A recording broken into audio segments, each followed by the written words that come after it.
Gamito dos Santos diz que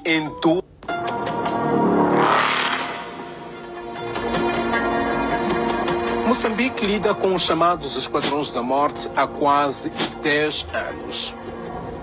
Pegaram a minha filha de 7 anos, colocaram-lhe arma de fogo na cabeça. Eu agradeço a Allah subhanahu wa ta'ala, que é Deus Todo-Poderoso, por ter me salvado naquele dia mais de 8 talibãs. O governo moçambicano nega a existência de esquadrões da morte, mas são muitos os casos no país de ataques contra políticos, ativistas sociais, jornalistas e comentadores cujas opiniões são consideradas contrárias à do executivo. Esquadrões da morte é uma expressão usada para descrever grupos armados que silenciam ou tentam silenciar essas vozes. O ativista social Gamito dos Santos diz que em 2023 foi um dos alvos destes esquadrões da morte na sua residência na cidade de Nampula, norte de Moçambique. Uma ação tão rápida, eles entraram, pegaram a minha filha de 7 anos, colocaram-lhe arma de fogo na cabeça e uma katana ao pescoço. Colocaram o meu filho, na altura tinha 2 anos de idade, também colocaram-lhe como refém com uma arma de fogo. Este não é um fenômeno novo em Moçambique. Segundo o Centro de Democracia e Direitos Humanos, CDD, estes grupos eram usados no passado para fazer a chamada queima de arquivos. Ou seja, eliminar pessoas envolvidas em esquemas de corrupção e com informações sensíveis sobre o governo. A partir de 2015, os alarmes soaram mais alto no país. Vozes tidas como incômodas ao partido no poder têm sido ameaçadas, espancadas e até assassinadas. A lista de alvos é longa. O constitucionalista moçambicano Gil Sistak, um dos defensores da descentralização política e administrativa do Estado, foi assassinado em março de 2015.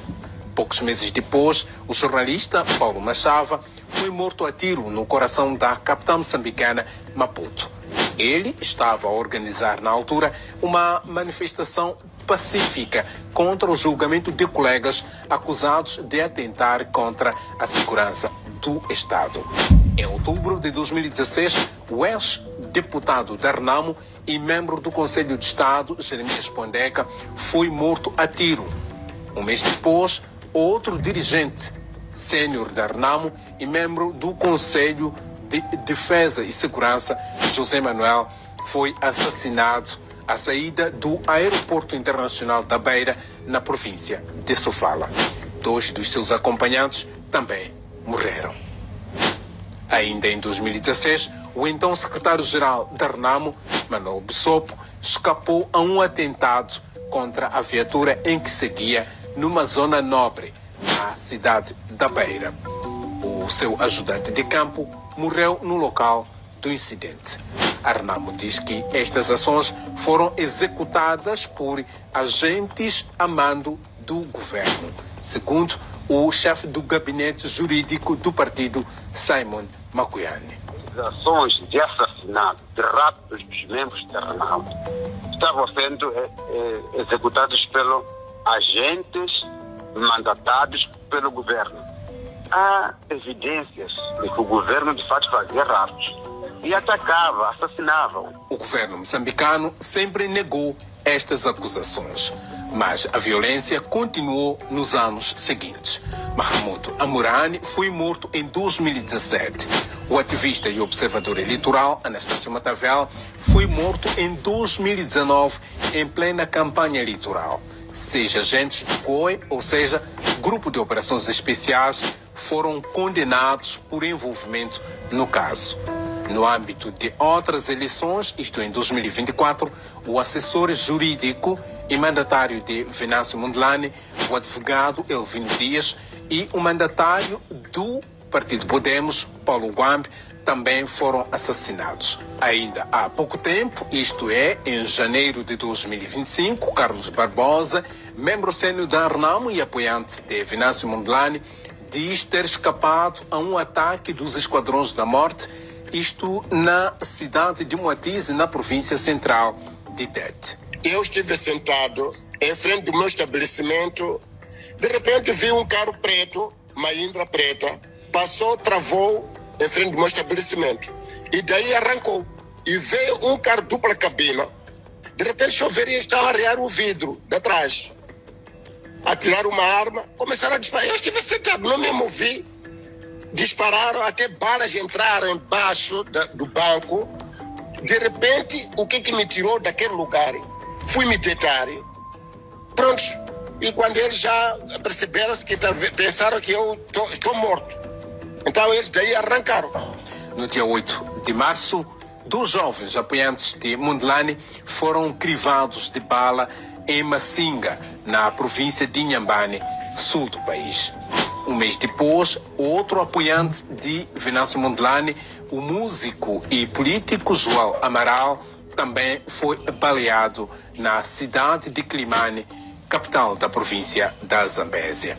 O atentado contra Joel Amaral chocou o presidente da República, Daniel Chapo, que disse que o ataque contra o músico era uma afronta à democracia e exigiu uma investigação ao caso. Já os críticos dizem que só palavras não chegam. Por que nunca atacaram membros do Partido Frelimo? Nenhum membro do Partido Frelimo já apareceu a dizer que eu fui atacado ontem ou estou sendo perseguido hoje. Sempre tem sido, ou são membros da oposição, ou são ativistas, membros da sociedade civil ou jornalistas.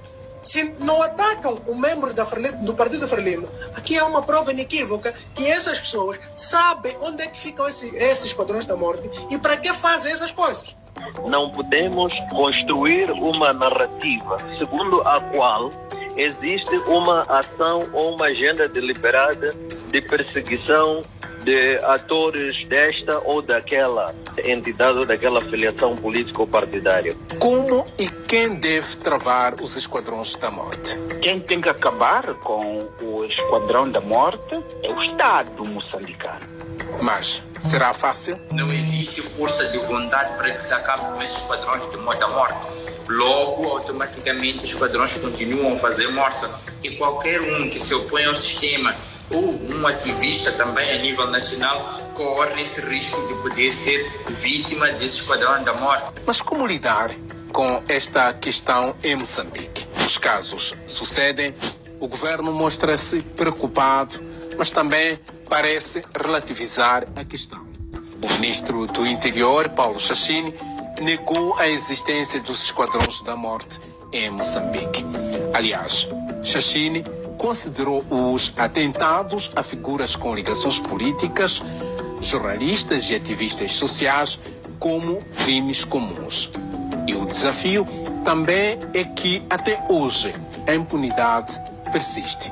A maior parte dos casos de assassinatos, raptos e espancamentos continua por resolver.